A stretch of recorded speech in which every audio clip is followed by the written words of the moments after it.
Welcome to Jobbed Out, the wrestling editorial that reminds you that at least Nia Jax isn't hurting anybody lately.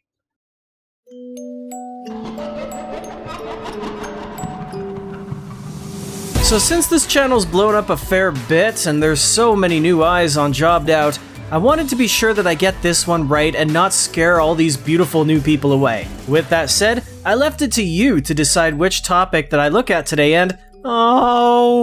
Okay, now don't get me wrong. The last time I tried talking about the state of WWE's women's divisions, it could have been received better.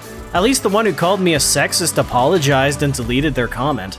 Anyways, as I've mentioned before with an old series, women's wrestling operates on a cycle. From women not being allowed to perform, to being a sideshow act, to a run of legitimacy before being eventually pushed back down and ultimately not featured at all. Rinse and repeat. Shortly after I began this series in the mid-2010s, we had exited what was known as the Divas Death Spot era into a time when women's wrestling would become legitimate. We even had a boom period that included female performers with mainstream credibility as well as organically built stars, and, not unlike pretty much everything else we know and love, the COVID era ruined everything and put us back into the dark ages. Without a real crowd reaction, the likes of Kevin Dunn and Vince McMahon had to rely on what they know rather than the reactions they saw. So, women's matches started getting cut back down for time, even becoming a sideshow act again.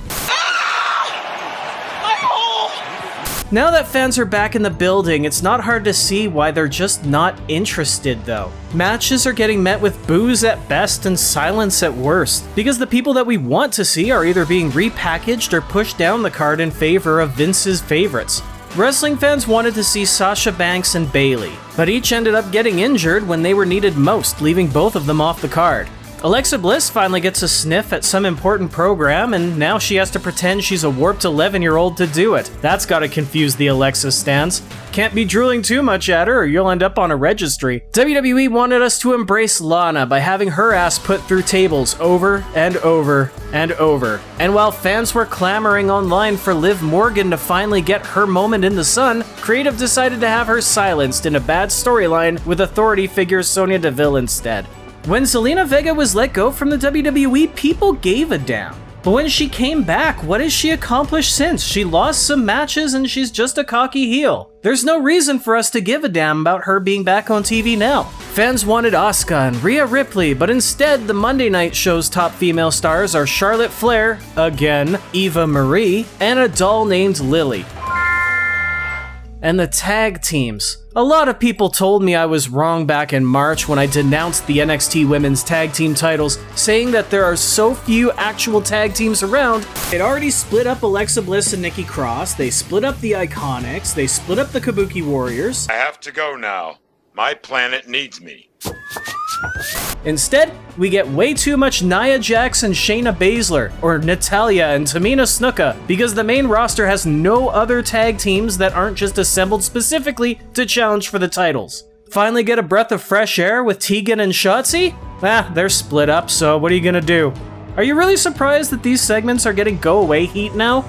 We did finally get Becky Lynch back, the only real top star that was organically created with the support of fans, the closest thing we'd gotten to a Stone Cold Steve Austin in decades. But rather than have a conquering anti-hero who can save us from all these sports entertainers, we just got another heel that people don't want to see. A Stone Cold 2001, if you will, except with sunglasses. Oh, sweet home, Rocky Top, Tennessee.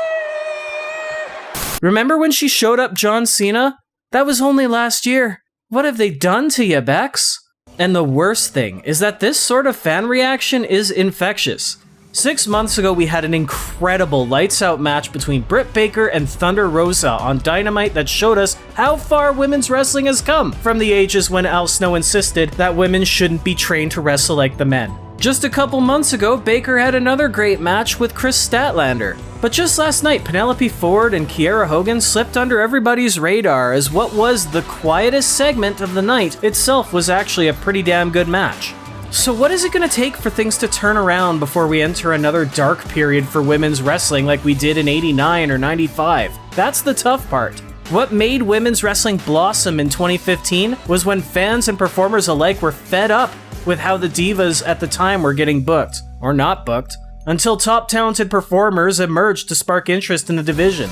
Yeah, they ate a lot of garbage storyline-wise until a credible name joined the company, and ultimately, we started to get 20-minute quality matches with people that we cared about. WWE's already got the talent, they've already got the names, but the writing has been so awful, and no one who fans have expressed care about has gotten over. So this might just be completely out of our hands here. While NXT's rebrand poses even more questions about how their divisions are booked, with their only women's teams being basically the champs, the toxic attraction, and the way, for now, the main roster is in even more shambles. The only time we can even confirm if a team exists is when they're challenging for the titles, because there are no undercard stories, there are no angles in these women's tag divisions for us to build any sort of interest in.